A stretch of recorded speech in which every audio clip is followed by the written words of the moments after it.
a nuestro paciente, tenemos que ayudarlo de inmediato con la actividad física, con la rehabilitación física, con toda esta gama de ejercicios que sin duda alguna es el fisiatra el que tiene que realizarlos.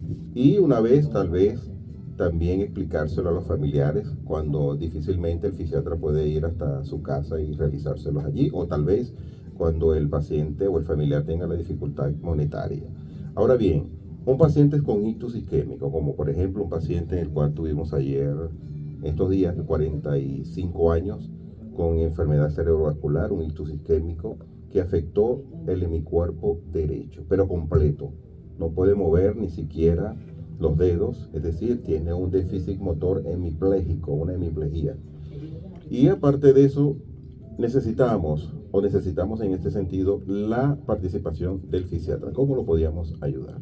Bueno, primeramente, este tipo de paciente, la rehabilitación debe ser lo más precoz posible, sobre todo si se trata de un paciente de tipo isquémico.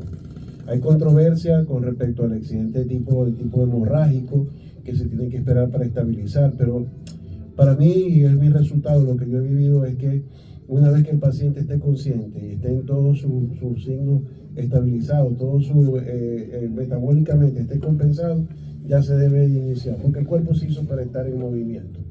Entonces, lo principal es rehabilitación precoz. Ahí mismo, en la cama, se debe de comenzar. Se le orienta al familiar que simplemente con lo mueva. Me parece que el tipo que me estás hablando es un paciente con una hemiplegia flácida. Ajá.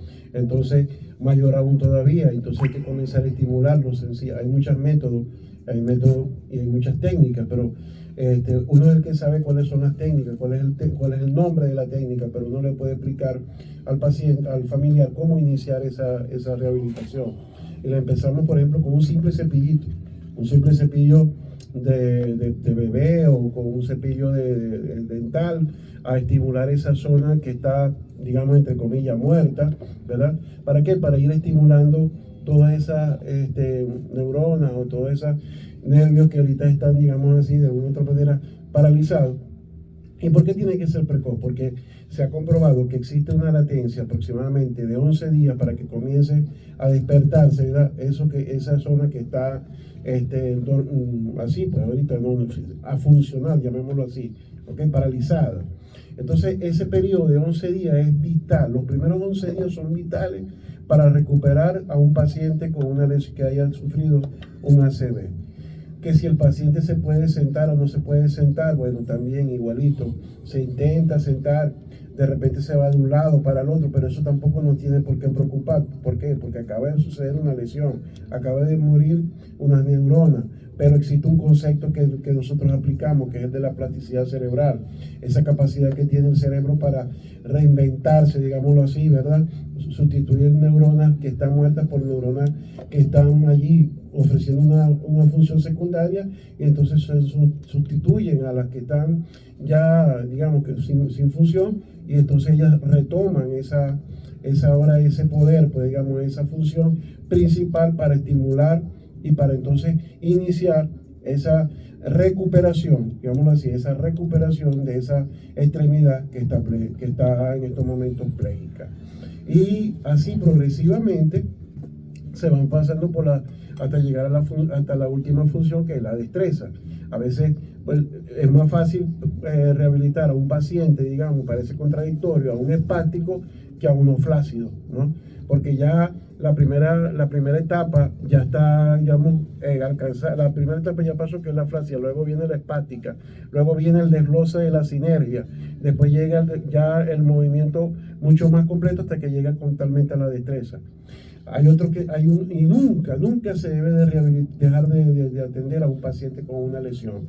Nunca es tarde, o sea, siempre, y ahora mucho más que sabemos de este concepto, ¿verdad? Que han dejado de hacer pacientes, que han dejado de tener rehabilitación. Antes colocaban que hasta los 9 años podían recuperar el miembro superior, que el habla era lo que más se tardaba, y sin embargo, hay ya estudios, hay evidencia de que en cualquier momento es bueno para hacer rehabilitación. Ahora, si estamos hablando de un accidente cerebrovascular y tenemos la oportunidad de que reciente, lo comenzamos de una vez. Ok, es decir, que no vamos a esperar mucho tiempo como se hacía antiguamente, que el paciente tenía que tener una recuperación completa por sí sola y a veces ni la tenía porque presentaba básicamente secuelas como espasticidad, como lo acabas de decir tú. Pero evidentemente cuando ya el paciente presenta sin duda alguna un déficit motor, hay que comenzar de inmediato. De inmediato, no se puede perder. Aquí no se puede perder tiempo. Mientras más rápido lo haga, mucho más rápido va a ser la recuperación. El problema está justamente en nuestros hospitales, que son muy pocos los hospitales que cuentan con unidades de rehabilitación y muy pocos profesionales en el área de fisioterapia, que digamos el principal apoyo que nosotros los fisiatras tenemos, ¿verdad?, para atender a ese paciente. Todo eso también se puede evitar con hábitos saludables. Entonces desde allí ya nosotros comenzamos a cambiarle, ¿verdad?, el chip al paciente de que porque tu papá era hipertenso, entonces tú vas a ser hipertenso, okay. Entonces que si te dio un ACV, o también te va a dar ACV, y eso hay que descartarlo completamente.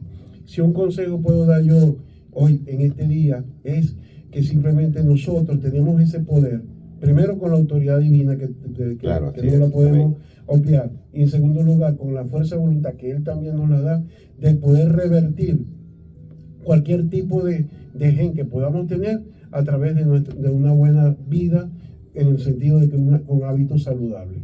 Claro, ciertamente el paciente cuando presenta hipertensión arterial o diabetes, como tú muy bien lo has dicho, el paciente presenta esa enfermedad y que genéticamente pues está condicionado y marcado a que va a padecer. Pero si nosotros comenzamos a hablar y conversar con esos pacientes en función a que esa enfermedad, evidentemente, si su papá fue hipertenso, claro, tiene el factor de riesgo, pero eso no quiere decir, él tiene entonces que comenzar a ejecutar, bien sea evitar o modificar los factores de riesgos que sin duda alguna son modificables, valga la redundancia, como el ejercicio físico, la alimentación, la meditación incluso. Se ha demostrado que la meditación tiene mucha facultad en cuanto a pacientes que han tenido ictus o ACV, como lo dice la gente, y que han tenido una recuperación bastante próspera, porque estamos justamente ya en este caso actuando sobre uno de los elementos específicos de nuestra vida, como lo es la mente, porque estamos compuestos por espíritu, mente y cuerpo. Y evidentemente si actuamos sobre la mente y el espíritu, estamos consagrados a través de nuestro Señor Jesucristo, esto puede mejorar al paciente, y de hecho lo hemos puesto en práctica y la realidad ha sido muy cierta en este sentido.